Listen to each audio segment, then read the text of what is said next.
think so.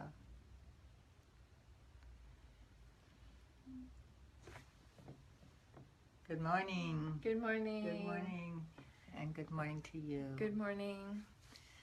So this is our second day of live transmission, and it's a fun journey. We're excited about it, and we hope that you are excited about it too whenever you happen to catch this recording from us. So this has been a big night and a big day full of people reacting to the posts we made and the world reacting to what's going on right now with the murders of the Dallas policeman and the murders of the young black man and the ongoing experience of getting to see what has been going on for a very long time but nobody got to see.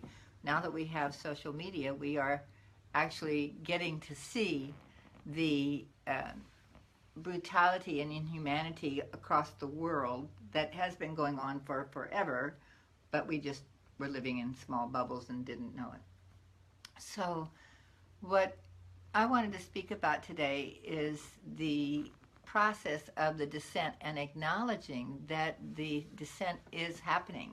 It's happening in everyone's lives, like you were speaking about your own descent recently. Yeah, we're definitely in a descent, and astrologically we can see that our ancestors actually reflected for the wisdom in the stars and also the wisdom of myth and story to help understand this greater journey of this human divine life. And so we're bringing that awareness, that wisdom to support us as we go into these inquiries, as we look outside of ourselves and see these themes that are playing out, these patterns that are playing out. How can we reflect on that and see how that pattern is really a reflection of an inner pattern, of an inner shadow, of an inner wound, of something within ourselves, individually and collectively, that we have to heal.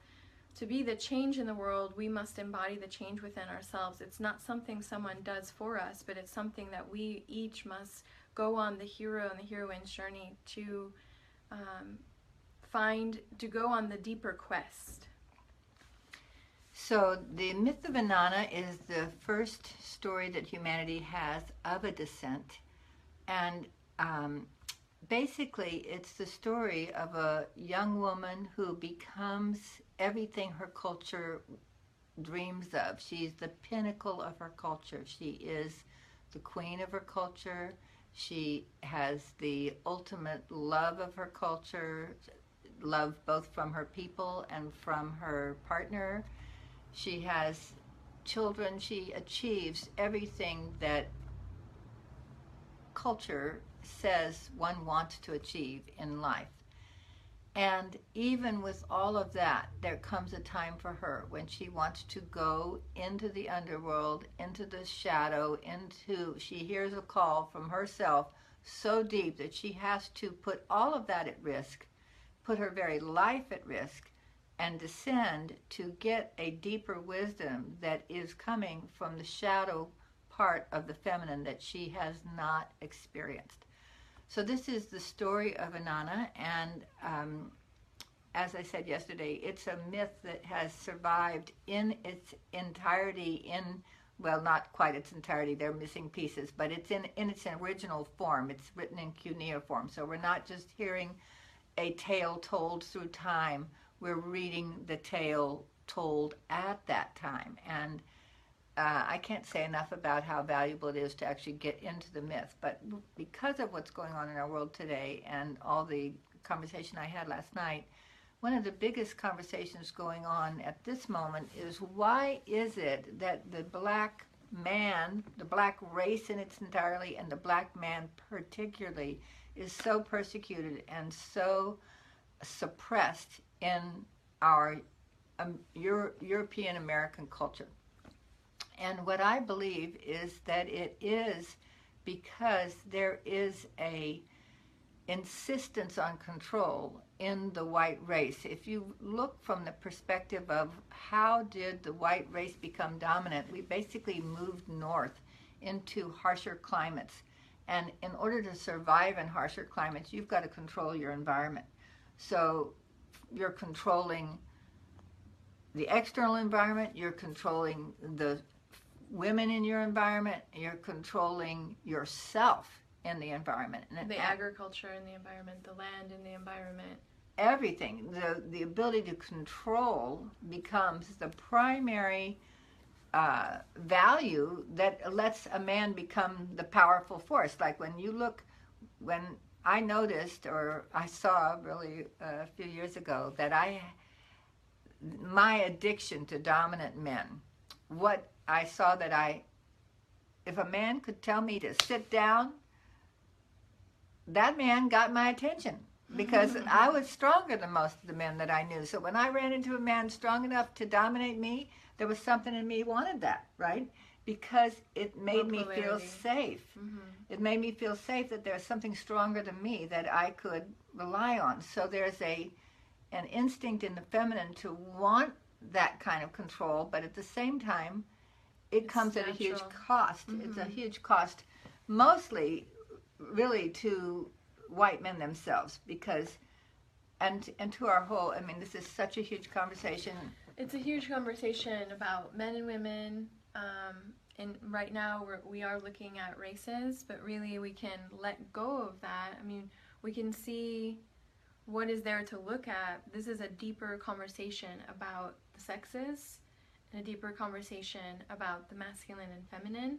And so some of the things that you were talking about, like control, and so right now what we see sort of playing out is the shadow of control, what we see happening in our world, and also for those who are aware and in touch with their inner world of the soul, and also possibly aware of being on in a descent journey, that it's an initiation of light. So right now we have men going through this initiation of light. We have women going through this initiation of light. Collectively as a self, we're going through an initiation of light, an initiation of first dying to what? What is it that we need to, as Inanna goes into the descent, she has to go through 7 gates, and in each gate she removes a garment. And those garments are symbolic of layers of the ego that she's shedding. Everything from, as Alora was saying, that she became very realized in the material world and yet felt a deeper calling within, that there was something greater within herself calling her. And so part of the descent that we're all on individually and collectively, both as men in a specific kind of descent and initiation, and as women, and then when we release and let go of classes such as race and gender, we go deeper within ourselves to find that we're all both masculine and feminine. And what is it that we are releasing? We're releasing these layers of the ego, getting in touch with what are the shadows of the masculine right now within ourselves and within the collective that are requiring our attention, and also what are the shadows of the feminine? Shadows of the feminine, because shadows of the feminine. One of the, like, there's so many wonderful conversations to weave in here, and one of them is the conversation that comes out of South America, out of the Ashwar tribe specifically, about redreaming the world. And what that tribe says is that the actions of a culture are given by its dreams. What a culture's collective dream is the thing that is driving the actions of the culture. So if you want to change the world, you've got to change the dream of within the world. Yourself first. And the dream, the white Western dream of more, is basically the fundamental sickness that is threatening our entire lives. More power, more stuff, more money, more fame, more all those things. And it's coming out of illusion. So how, redreaming our world is really what we're being asked to do. And one of the things I want to say in terms of that dream is that, I personally have a passion for speaking about what has happened when we separated spirituality and sexuality. I feel that shift from a goddess-based religion where spirituality and sexuality were united to a God-based religion where women were demonized and sex was demonized is the fundamental problem in most of what we're seeing played out here. And one of the ways that it plays out is that women, our appetite for stuff is driving. See, I see women point at men a lot and say, you're the source of the problem. No. But I go, wait a minute. All that stuff that is filling Kmart and Walmart and Macy's and everything and is poisoning the rivers in China to make new fashions that end up in landfills because we don't need all that stuff. That is coming from the feminine desire for more. So it's not just men here. Yeah, it's an illusion. I feel like most of my life I've worked to unravel that illusion within myself, seeking outside of myself for fulfillment through shopping, through beauty, through also this illusion of trying to perfect myself from the outside, trying to seek attention from men. And so what all of that was about was this inner, deeper quest for my own self-embodied love. And so this is the journey for us to go on to heal these shadows that are creating such. The chaos is reflection of dis-ease. Dis-ease is imbalance, and it's an imbalance not on a gender level or a race level, but we are seeing that play out for right now and also for hundreds, thousands of years. This is a deeper inner journey. Well, if you look within the masculine and feminine within, you can say that, see, the heroine's journey, which I mentioned yesterday by Maureen Murdoch, shows a clock.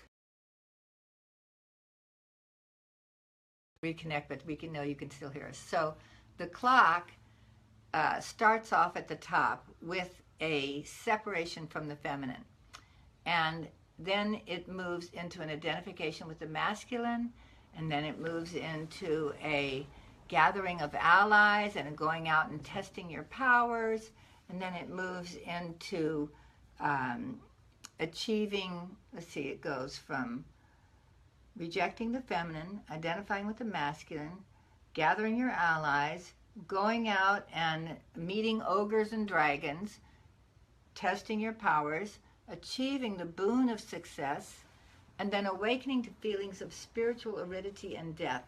And then you go into the descent. So on the clock, you're going from 12 o'clock to 6 o'clock, and the descent to the goddess is at 6 o'clock. And that's where everybody is, individually and collectively. So if we look at America, for example, we separated from the feminine when we broke from Great Britain. She was the mother country. We broke from her. We identified with our own masculine strengths. We gathered allies. We fought world wars. We achieved the highest standard of living on the planet. And we are woken up to the fact that there is no, we are probably the most unhappy country on the planet, practically. Like, India is happier than we are. We have horrible statistics about happiness, health, birth, all that stuff. We're corpulent, disease, fat, incarceration. You know, it's a disgusting. We're like Rome. We have become the whatever we could say about that. So when you awaken to feelings of spiritual aridity and death, which I believe happened when the Twin Towers came down, you go into the descent, and at the descent, everything comes into question. Who are you? What do you want? What is your life about? What is your purpose? Everything gets reevaluated. And then the very next place in this clock that she's drawing, as you go around from 6 o'clock to 7 o'clock, is the urgent yearning to reconnect with the feminine. So the reason I'm so excited about the heroine's journey when I teach it is I feel if you have the map, you can see, oh, I'm in a cycle and I will rise from this, and here's the path. Whereas if you don't have the map, you just think you're getting depressed and you start taking antidepressants, which is happening all over the place. Or identify what happens is a lot of times when we go into these descents to look at these shadows, to reconnect in that journey. What we first experience is darkness, are the hells of our own creation, and it's important to feel the emotions and to witness them, but not to identify and to grasp onto them. When we do things like that, we can fall into a depression. So there's this part of ourselves, if we allow it and stay connected to it, this part of ourselves that can guide us through these descents. And like she was saying, these ancient tools, these maps, these understandings, astrology, these ancient myths that have been in practice for thousands of years in many cultures have kind of been lost in this particular Western culture in this country. And there are people such as ourselves who are very passionate about awakening these ancient truths to rewrite our future, to understand the journey that we're in now, and give us these maps and these tools to help us navigate these emotional, trying times of difficulty and darkness and chaos. And that's what we're in, as you're saying. Right. So I want to go back to the 12 o'clock and 6 o'clock positions. So the rejection of the feminine, really, you got to go back to the break of spirituality and sexuality. That's when the feminine got rejected. And what happened is we deified the maternal feminine and we villainized the erotic feminine. So when you come through that cycle and you get down to the urgent yearning to reconnect with the feminine that we need to reconnect with is the beauty and value and goodness of our erotic nature.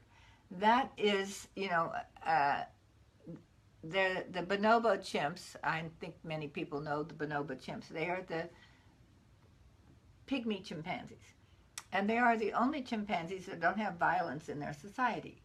And they are really a female-dominated society, but the men don't really feel dominated because the females use sex to grease the wheels of everything. So there is constant sex going on at every level and between everybody. And when they find food, they have an orgy first to take the aggression off so nobody's grabbing the food and not sharing the food. The chimps do. The chimps do. So there's there's a integration of erotic energy in their culture that eliminates violence and has men be happy to fulfill the needs of women. Because really, that's one of the big complaints men have is one of the, my husband and I used to lead a course on relationships, and we used to talk about the matching pathologies that are there. And one of the biggest complaints that women have about men is that men fall short. And one of the biggest complaints men have about women is women can never be satisfied. So men don't like that constant desiring from the women, but really that desiring is our ability to see what's possible.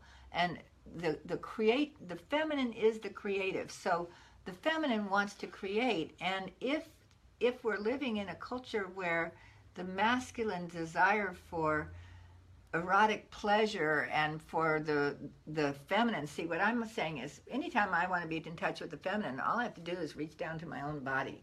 I can feel the Let's soft all do that beauty. right now. Let's all, everyone. I can. We're Well, in an I mean, the men, there's men, experience there's more men on the program than there are women right now. So see, that's the bitch of it.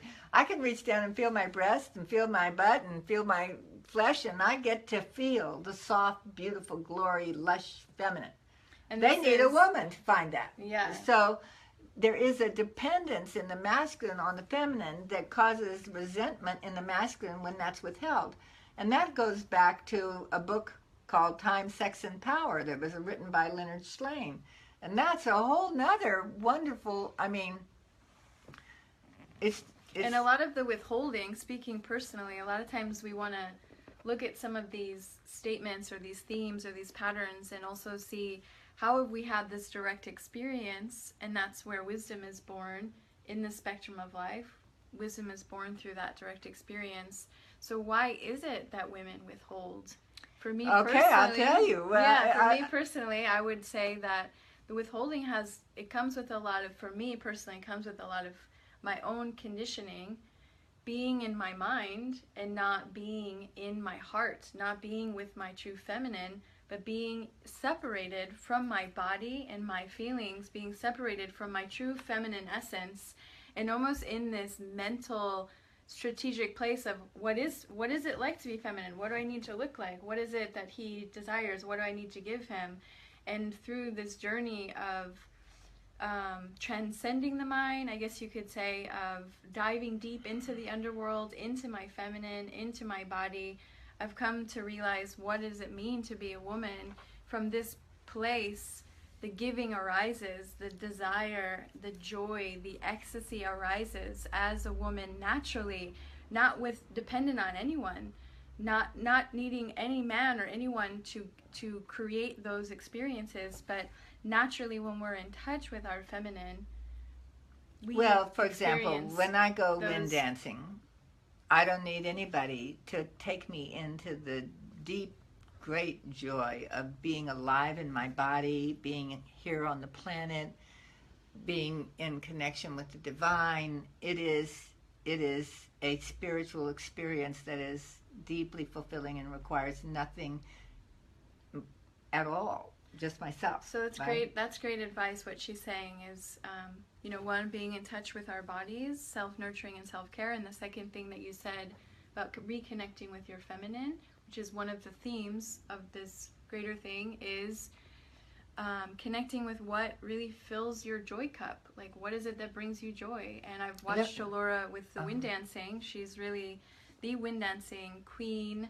I would say, the creative channel of this, ancient art of dance and feminine expression of sensuality. Well, I do think that it must come from Atlantis, because that's another subject. But let me go back to the break between spirituality and sexuality. Okay, so you said, see, in the ancient goddess cultures, women were trained in the power of our sexuality, because it really is women's sexuality and our understanding of our sexuality that can take all of us to spirituality. So that's the magic of the feminine, is that when you are in the deepest erotic glory, you feel connected. That's why we say, oh God, when we come, because it's a divine experience. It's an embodied experience, right? It's not a fake, fabricated, reproduced, or mechanical experience. It is fully open to the divine love. Primal. It's primal and it's Cosmic. Divine. It's cosmic and primal at the same time. So when you break the connection, when you stop training women in that, then women don't know, how do I be a woman? What is it? It becomes a mental experience. So that breakage ends up causing the war between the sexes, because men want more. Women are so afraid. We've been shamed and burned at the stake, and we've been killed, and we've been, suppressed. What the black race is going through, women have gone through, probably even in even bigger numbers, if we really look at the burning times and whatever's going on right now. Marcy, hello everybody that's tuning in. We love and appreciate that you're here. Hopefully you're loving whatever we're talking about. Anyway, Marcy Javril made a little comment. She said, well, could we start talking about what's been, the sex slave trade that's going on?